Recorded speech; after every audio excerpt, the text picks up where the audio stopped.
Hi bro. Hi bro. ఏది bro ఇది first interview? First interview 24లో ఫస్ట్ ఇంటర్వ్యూ. అంటే ఒక రివ్యూవర్గా సక్సెస్ అయ్యో, ఒక బిగ్ బాస్ కంటెస్టెంట్గా సక్సెస్ అయ్యో, బయటకు వచ్చిన తర్వాత ఒక సెలూన్ పెట్టి బిజినెస్లో సక్సెస్ అయ్యో, ఇల్లు కొనుక్కుంటున్నావు, కార్లు కొనుక్కుంటున్నావు, ఇంత సక్సెస్ స్టోరీ ఉంది కాబట్టి ఏదైనా లక్ ఉందేమో అని చెప్పేసి ఫస్ట్ గెస్ట్గా నేను కూర్చోబెట్టడం జరిగింది. లక్ కాదు బ్రో, యాక్చువల్గా నేను ఏది నమ్ముతానంటే ఆ లక్ కూడా యాక్చువల్గా ఏంటంటే నా లైఫ్ ఇది నేను చూసిన తర్వాత నేను నమ్మేది ఏంటంటే ప్రతి మనిషికి ఒక పర్టికులర్ టైం ఒక పాయింట్లో మనది టర్న్ అవుద్ది. ఆ తర్వాత ఎవడు ఆపలేడు. మళ్ళీ బ్యాక్ వెళ్ళిపోతావు, అతి చేష్టలు చేసావంటే మళ్ళీ డౌన్ అవుతావు. కానీ నాకు వచ్చిన పర్టికులర్ టర్నింగ్ పాయింట్ ఎక్కడంటే బిగ్ బాస్ రివ్యూస్ చేయడం బ్రో. ఎంత కామెడీ బ్రో. జీవితంలో ఎవడైనా బిగ్ బాస్ షోని చూసి మళ్ళీ చెబితే దానివల్ల లైఫ్ సెటిల్ అయిపోద్దని ఊహించలేం. చాలామంది సెటిల్ అయినాయి, నాకు మాత్రం షాకింగ్. మిగతా వాళ్ళందరికీ నాకు డిఫరెన్స్ ఏంటంటే అందరు లైఫ్లో సెటిల్ అవ్వచ్చు. నా లైఫ్ సెటిల్ అవ్వడమే కాకుండా బిగ్ బాస్ కంటెస్టెంట్ లోపల పోయి వచ్చా. అది చాలా మిరాకిల్. ఇది వెళ్ళి రావడం, అక్కడ సక్సెస్ అయ్యి రావడం. అక్కడ నాకు టర్నింగ్ పాయింట్ ఎక్కడ వచ్చిందంటే హెవీ ప్రాబ్లమ్స్ ఫేస్ చేసిన ఆదిరెడ్డి. ఎంత ప్రాబ్లమ్స్ అంటే నేను హార్ట్ఫుల్గా చెప్తున్నా, చాలామంది యూత్ అసలు ఫేస్ చేస్తుంటారు. అన్ని ప్రాబ్లమ్స్ ఫేస్ చేశా. అవి అనుకుంటే కొంతమంది కామెంట్లు అనొచ్చు, అబ్బా చాలామంది ఫేస్ చేసేయాలని. నా ప్రాబ్లమ్స్ నాకు భయంకరంగా ఎక్కువ. అంటే అందరికంటే ఎక్కువ అని చెప్పకూడదు, కానీ చాలా మంది ఫేస్ చేస్తుంటారు చూసారు. ఆ ప్రాబ్లమ్స్తో ఈక్వల్గా ఉంటాయి నా ప్రాబ్లమ్స్. ఆ స్టేజ్ నుంచి ఈ స్టేజ్ దగ్గర రావడం ఎక్కడి నుంచి స్టార్ట్ అయింది అంటే 2018లో బిగ్ బాస్ రివ్యూ స్టార్ట్ చేశాను. అది కూడా ఎంత కామెడీగా స్టార్ట్ చేసిన బ్రో. 2018లో సీజన్ 2 అప్పుడు స్టార్ట్ చేశా. ఎంత కామెడీ అంటే నా ఫ్రెండ్ ఊరికి వీడియో పెడితే కామెడీగా ఓవర్ హుడీ వేసుకొని చేస్తుంటా. ఎంత పాత హుడీ అంటే ఆ పాత హుడీ వేసుకొని ఇట్లా పెట్టుకొని, అంటే నేనేదో పెద్ద తోపు అనే ఫీలింగ్తో చేస్తా ఉన్నాను ఇట్ట పవన్ కళ్యాణ్ స్టైల్లో. అది వైరల్ అయింది. అన్ని ఛానల్స్ పెట్టుకున్నారు. నా ఛానల్లో 100 మంది సబ్స్క్రైబర్లు ఉన్నారు. ఆ 100 మంది సబ్స్క్రైబర్స్తో అది 8,000 వ్యూస్ వచ్చింది. ఆ రోజు నుంచి ఈ రోజు దాకా మినిమం వ్యూస్ లేకుండా నా ఛానల్లో వీడియో లేదు బిగ్ బాస్ రిలేటెడ్.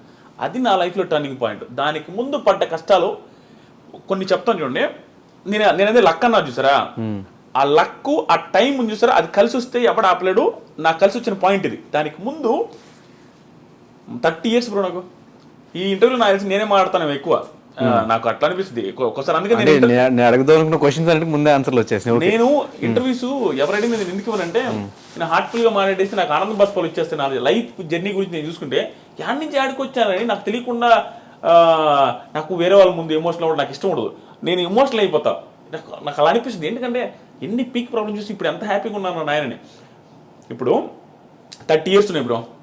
ఎవ్వడు ఆర్డినరీ పర్సన్ ఎవరైనా కంపేర్ చేసుకోవచ్చు. నాది ఇప్పుడు 2018లో 30 ఇయర్స్. 2018లో 30 కాదు, 2018లో నాకు 28 ఏమో. నా పెళ్ళి 8 ఏమో 30 ఇయర్స్. ఓకే. సో 30 ఇయర్స్ వరకు నేను 29 ఇయర్స్ వరకు నేను సెటిల్ అవ్వలేదు. సెటిల్ ఇన్ ద సెన్స్ ఏమీ లేదు నా లైఫ్లో. మా ఒక సింధనూరు అనే ఊరు ఉంటుంది, నేను ఇది ఎక్కడ చెప్పలా. నేను ఎలక్ట్రికల్ ఇంజనీర్. కొన్ని నేను చెప్పలేను.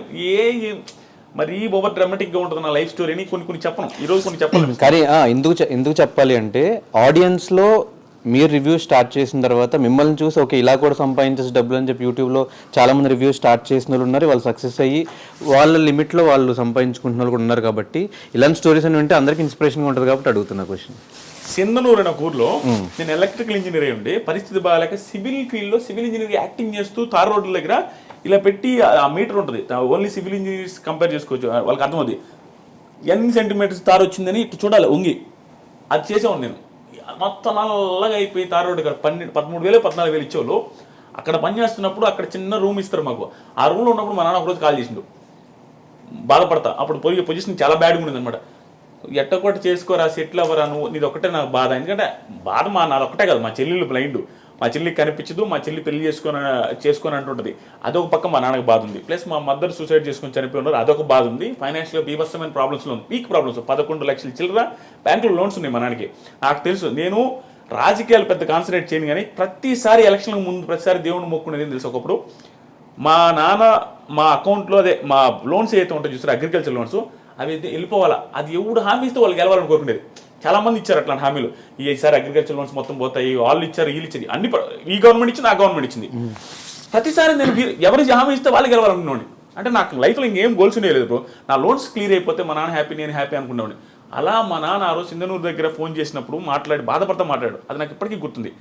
ఆ రోజు నుంచి మళ్ళీ ఆ 30 ఏళ్ళు అని చెప్పేసి పెళ్ళి అయ్యే రోజు వరకు నాకు పిల్లని ఎవరు ఇచ్చేవాళ్ళు లేరు బ్రో. అంటే ఇంకా నా పెళ్లి గురించి టాకే వచ్చేది లేదు మా ఇంట్లో.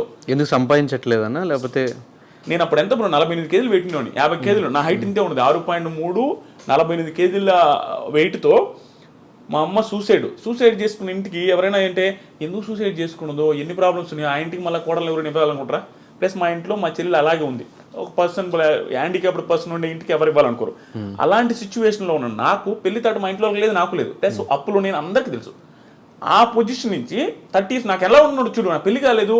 ఎవరికైనా ఒక పర్సన్కి ఎలా ఉంటుంది బ్రో, జాబ్ లేదు, పెళ్లి కాలేదు, అందరూ అడుగుతారు. మన ఫ్రెండ్స్కి మన ఫైనాన్షియల్గా ఇదేంది తెలీదు. మన బయటికి ఫ్రెండ్స్కి ఏమంటారు, ఫోన్ చేసి ఏమమ్మా ఎప్పుడు పెళ్ళి అంటారు. మనం ఏం చెప్పలేము, ఏం చేస్తున్నారు అంటారు, ఏమి చెప్పలేని పొజిషన్. ఆ టైంలో వెనక ముందు ఆలోచించుకుంటే అంటే ఇంకా లిటరల్గా ఆ పొజిషన్ ఎట్లా ఉందంటే నిల్ అనమాట బ్రెయిన్లో.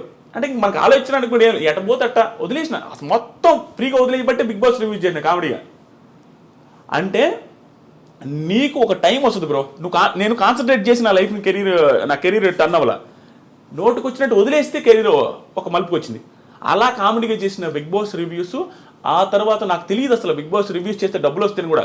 30,000 సబ్స్క్రైబర్స్ ఎంతో మానిటైజ్ చేశా, అప్పటి నుంచి డబ్బులు స్టార్ట్ అయ్యాయి. 70,000 రూపీస్ ఫస్ట్ ఇయర్ నాకు వచ్చిన రెవెన్యూ. 70,000 రూపీస్ వస్తే మా అక్క నాతో అనేది భయంకరమైన ప్రాబ్లమ్స్ చూస్తున్నాం. మాకు కూడా దగ్గరుండి ఎప్పుడైనా వాళ్ళ ఇంట్లో పెట్టుకొని ఫుడ్ పెట్టి వాళ్ళ ఇంట్లో నన్ను బాగా చూసుకుంటున్నాను ఉండేవాళ్ళు. మా అమ్మ చనిపోయిన తర్వాత 70,000 వచ్చిన మా అక్క కాల్ చేసి ఏమన్నా తెలుసా, అమ్మయ్య ఇంకొక 1.5 లక్ష 2 లక్షలు చేసుకోరా మొత్తం, నీకు ఎట్ట కూడా పెళ్లి చేద్దాం, ఆ 2 లక్షలు ఇంకొక లక్ష ఎట్లా కూడా అప్పు చేసి నీ పెళ్ళి అయితే బాగుంటుందని అని మా అక్క కూడా హోప్ వచ్చింది. 70,000 సంపాదించినని.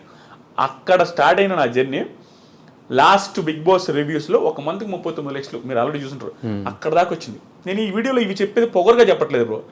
కొంతమంది జెన్యున్గా చెప్తున్నాను, కొంతమంది ఫ్యామిలీస్ కానీ కొంతమంది ఫ్యామిలీస్లో ఉండే పేరెంట్స్ కానీ స్ట్రగుల్ని తీసుకోలేక సూసైడ్ తీసుకుంటారు. ఎగ్జాంపుల్ మా మదర్కి పీక్ ప్రాబ్లమ్స్. మా ఇంట్లో అందరికీ ఏంటంటే ఆస్తులు ఉండేవి బ్రో. ఆస్తులు ఎలాంటి ఆస్తులు, మెట్ట ప్రాంతం అది. ఆస్తులు అయితే ఉంటాయి చెప్పుకోవడానికి, 8 ఎకరాలు 9 ఎకరాలు 10 ఎకరాలు అంటారు, కానీ అవి ఎవడు కొండవు దాంట్లో పంటలు పండవు. ప్లస్ పల్లెటూరులో ఉండేవాడు పీక్ ప్రాబ్లమ్స్ వచ్చినా అవి అమ్మడు. దానివల్ల ఆస్తులు కొంచెం ఉన్నప్పటికి కూడా ప్రాబ్లమ్స్ ఎప్పుడు ఉండేవి. చేతిలో డబ్బులు ఉండేది లేదు. బర్రెలు ఉంటాయి, బర్రెలు మొత్తం మా అమ్మాయి చూసుకుంటుంది. గడ్డి మోపులు తెచ్చేది మా అమ్మాయి, వ్యవసాయం చేసేది మా అమ్మాయి, నిమ్మతోట ఉండేది అది కూడా పోయిందిలే, అక్కడికి పోయేది మా అమ్మాయి, మాకు వండి పెట్టేది మా అమ్మాయి, 4 పిల్లకాయలని. అన్నీ చూసుకునేసరికి మా అమ్మకి బాగా, మా అమ్మ కూడా హైట్ ఎక్కువ, సన్నంగా ఉండేది. అంత ప్రాబ్లమ్స్ ఫేస్ చేస్తే ఒకసారి హోటల్ ఉండేది మాకు.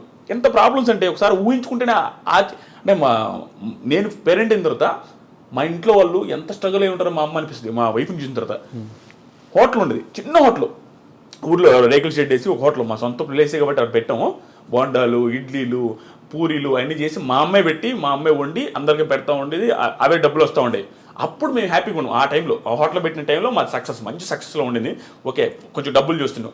ఆ టైంలో నేను బీటెక్ జాయిన్ అవుతూ ఉండేది. జాయిన్ అయ్యి బీటెక్ కాలేజీకి పోయే ముందు రోజు మండలు దుడిచేది, ప్యాకెట్లు కట్టేది.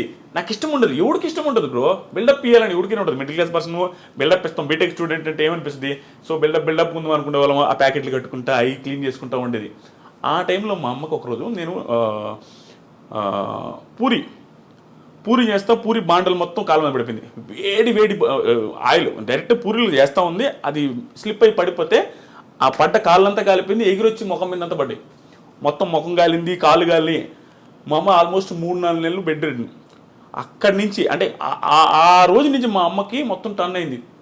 అంటే ప్రాబ్లమ్స్ ఏమి ఎక్కువ ఉన్నాయి, లోన్స్ ఏమి ఎక్కువ ఉన్నాయి, మా చెల్లెళ్ళు ఒక బాధ, ప్లస్ మా నాన్న పెద్దగా వర్క్ చేయడు, నాదొక బాధ, నాకు జాబ్ లేదు, ఇవన్నీ బాధలు పెట్టుకొని ఆ టైంలో మా అమ్మ ఏమనిపిస్తుందంటే ఈ పెయిన్స్ ఎక్కువ ఉండేవి, బ్యాక్ పెయిన్ ఎక్కువ వచ్చేది, ఈ ఆయిల్ పడ్డ మంటలు ఎప్పుడు ఉండేవి.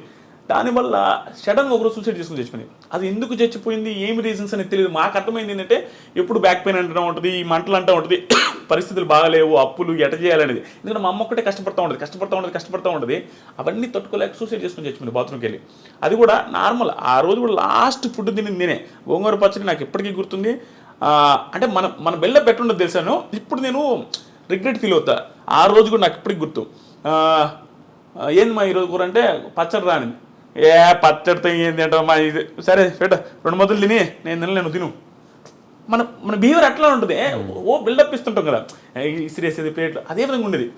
అక్కడ పెట్టేస్తే మా అమ్మాయి లాస్ట్లో సరే నేను తింటలేపు అన్నది పెట్టేసి మా ఫ్రెండ్ వాళ్ళ ఇంటికి వెళ్ళిన రోజు ఆడే పడుకునేది మా ఫ్రెండ్ వాళ్ళ ఇంట్లో, ఎందుకంటే చిన్నప్పుడు మా ఇంట్లో దొంగలు పడ్డారు, అప్పటి నుంచి నాకు దొంగలు అంటే భయం మా ఇంట్లో పడుకున్నాను. అక్కడికి వెళ్తే నేను వేరే ఫ్రెండ్స్తో ఫోన్ మాట్లాడుతున్నా 11-11 టైంలో, నాకు ఫోన్లు వస్తా ఉన్నాయి మా ఇంట్లో నుంచి నాన్ స్టాప్గా, కట్ చేస్తా ఉన్నా, మనకి ఓవరు కట్ చేస్తున్నా ఒక టైంలో ఏక ఫోన్ చేస్తానంటే ఇంటికి అడిగినా అన్నాడు.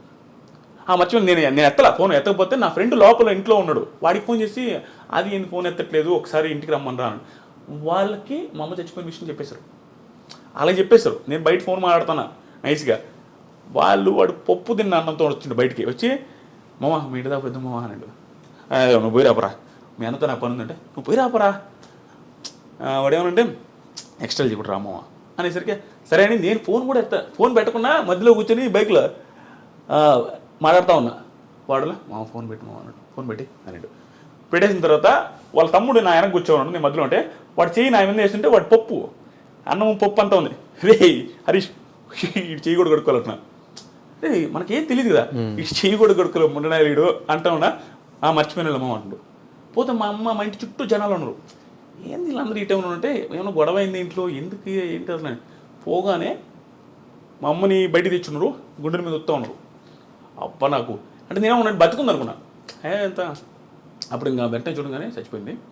నేను మిద్ది మీద బీభత్సంగా ఏడ్చిపోవడానికి ఆ రోజు నుంచి దాదాపు 1 మంత్ నేను ఫుల్ స్ట్రగుల్ అయిపోయినా. యాక్చువల్గా నేను బాధపడను, ఓ అమ్మ నేను ఎమోషనల్ అయిపోతా స్వామి నిజంగానే. యాక్చువల్గా నేను బాధపడను, ఆ టైంలో నా బాధ అంటే తెలిసింది. అంటే వెరీ రెక్లెస్ క్యాండిడేట్ బ్రో. అంటే రెక్లెస్ అంటే మనకి ప్రేమ ఉంటుంది, చాలా మంది పిల్లకాయల దగ్గర యూత్ దగ్గర ఉంటుంది ఇదే, అమ్మన్న నాన్నని ఇష్టమే, తెలియకుండా కోపాలు ఎవరు మీద చూపించలేక ఇంట్లో సిరీస్లు కొడుతూ ఉంటారు ప్లేట్లు. నేనంతే, పప్పుచారు అంటే ఇష్టం, పప్పుచారు చేయకపోతే నేను ప్లేట్ ఇసిరేస్తుండేది, ఏంది కూరలు ఎప్పుడు ఇదేనని.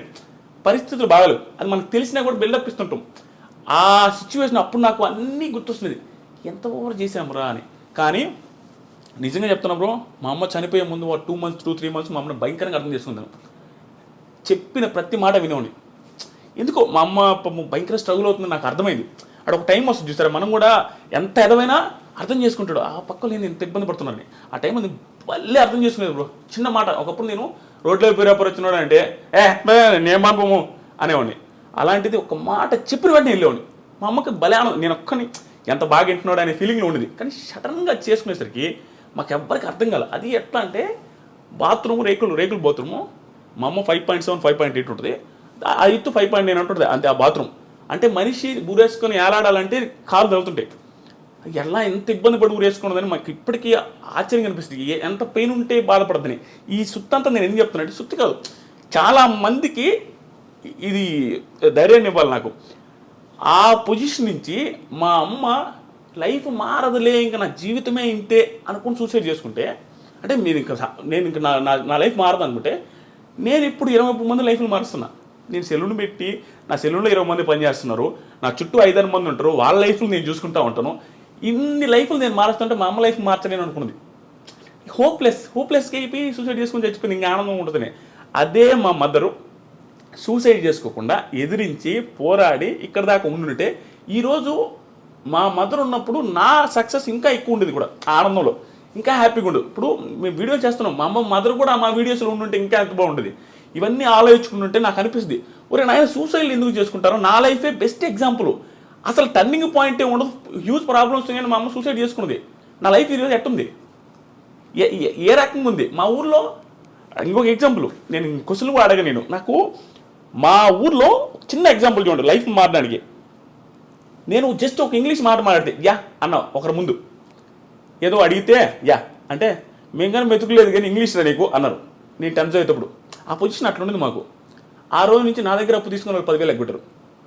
అది అక్కడ దాకా వచ్చి ఇవన్నీ మా అమ్మ జోలు అయిపోయింది. ఇప్పుడు ఇంట్లో వాళ్ళకి ఎట్ట బ్రో, పల్లెటూరు ఆడవాళ్ళకి ఎట్ట, మా కొడుకు 30,000 శాలరీ అయితే 50 చెప్పుకుంటారు, అదే వాళ్ళకి ఆనందం. ఇవన్నీ మా అమ్మ చూడలేకపోయింది. ప్లస్ బంగారం ఉండేది లేదు, ఏ పెళ్ళిళ్ళకి పోయినా మా అత్త వాళ్ళ దగ్గర తీసుకుని పోయేది. ఆ పొజిషన్ నుంచి ఈరోజు ఏమైనా కొనిచ్చే పొజిషన్ చూడలేకపోయింది. అందుకని ఆవేశపడకూడదు మనిషి. ప్రతి ఒక్కడికి నేనే సక్సెస్ అయినా బ్రో, నా దగ్గర టాలెంట్ లేదు, నేను జెన్యూన్గా ఒప్పుకున్నా, నా దగ్గర ఏ టాలెంట్ లేదు, మాట్లాడతా అంతే, ఏది హార్ట్ఫుల్గా మాట్లాడతా, ఏది అనిపిస్తే అది మాట్లాడతా. టాలెంట్ లేని నేనే పెద్దగా చదివాను కూడా కాదు, ఓకే ఏదో వచ్చాయి. అలాంటి పర్సన్ నేనే సక్సెస్ అయిపోయి నా లైఫ్ మా ఫ్యామిలీ లైఫ్ మార్చేస్తే ఎంతోమంది బీభత్సమైన టాలెంట్ ఉంటుంది, వాళ్ళు ఎందుకు చచ్చిపోవాలా, వాళ్ళు ఎందుకు సూసైడ్ చేసుకోవాలి, నాకు అర్థం కాలే.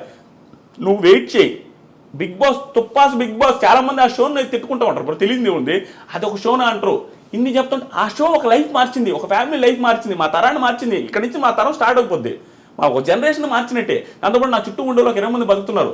దీంట్లోనే కెరీర్ ఎత్తుక్కోగలిగిన టైం వస్తే, అన్ని కలిసి వస్తే, అలాంటిది వేరే వాళ్ళు ఎందుకు ఎత్తుకోలేరు, చదువుకొని బాగా చదువుకున్న వాళ్ళు. సో నేను ఈ ఇంటర్వ్యూలో కానీ ఎక్కడొచ్చినా నేను ఈ పాయింట్ నా జీవితం మొత్తం చెప్తా ఉంటా, సూసైడ్లు చేసుకోవద్దు. ఏ లైఫ్ ఏ టైంలో నీకు రోడ్డు మీద ₹1 దొరుకుతుందో తెలియదు. నీకు ఏ పిల్ల నిన్ను నచ్చి ఆ పిల్లకి 100 కోట్లు ఉంటే నీకు తెలియదు. నీకు ఎక్కడైనా చేంజ్ అయిపోవచ్చు, నీ లైఫ్ మొత్తం డిజాస్టర్ నుంచి హై క్లాస్లోకి వెళ్ళిపోవచ్చు. ఆ హోప్ ఉంచుకోండి, ఎవడు చచ్చిపోవద్దు. నీకు నిజంగా చచ్చిపోవాలనిపిస్తే, నీకు అసలు నీ పరిస్థితి బాగాలేదంటే ఆకలితో చచ్చిపోయి కావాలంటే ఇది వెయిట్ చేయి లాస్ట్ రోజు దాకా ఏది దొరకపోవచ్చు, నువ్వు ఎట్టగా చచ్చిపోతావు. అంటే నీకు నువ్వు చచ్చిపోవాల్సిన అవసరం లేదు, నువ్వు తట్టుకోలేకపోతే అది ఆటోమేటిక్గా అయిపోద్ది. చచ్చిపోవద్దు, అది నేను అనుకునేది. ఆ పొజిషన్ నుంచి ఈ పొజిషన్ దాకా వచ్చి చూసారా, నేను ప్రతిసారి చాలామందికి చెప్పేది అంటే, నేను నా ప్రాబ్లమ్స్ ప్రతిసారి చెప్తుంటా. ఎందుకు తెలుసా, నాకు ఇప్పుడు ప్రాబ్లం ఉంది నేను చెప్పట్లా. నేను డైరెక్ట్గా చెప్పే కదా 39 లక్షలు ఒక నెలలో వచ్చినాయి. నాకు ప్రాబ్లం లేవు, సింపతి కాదు ఇది. నాకు ఒకప్పుడు ప్రాబ్లమ్స్ ఉన్నాయి, ఇప్పుడు లేవని చెప్తున్నా. ఇది ఇన్స్పిరేషన్గా ఉంటుంది, జనాలు చూసేవాళ్ళకి అనే ఉద్దేశంతో చెప్తుంటా. ఎందుకంటే చూసేవాడికి ఒకటి, పోనీ వాడి పొజిషన్ ఆ రోజు ఇంత బ్యాడ్ అంటారా, మంది అంత బ్యాడ్ కూడా లేదు. ఇప్పుడు ఆడి లైఫ్ ఏం మారింది, మన లైఫ్ ఎందుకు మారదురా, ఎందుకు మనం చచ్చిపోవాలనే ఆ హోప్ రావాలి జనాలలో. సూసైడ్ చేసుకునే అంత ఎదవలు లేరు. మా అమ్మని ఇప్పటికీ మా ఊర్లో తిడతారు, కాకపోతే ఆ రోజు సూసైడ్ ఆ పిల్ల ఆ ఎదవ కాకపోతే అట్లా చచ్చిపోకుండా ఉంటే ఈరోజు బంగారం ఉండు కదనే ఆవేశపడి ఆ పిల్ల అటు చేసుకుంది కానీ మమ్మల్ని తిట్టా ఉంటారు అందరూ. అంతే కదా, చాలా ఇది బ్రో ఇవన్నీ. కానీ పర్ఫెక్ట్ ఎగ్జాంపుల్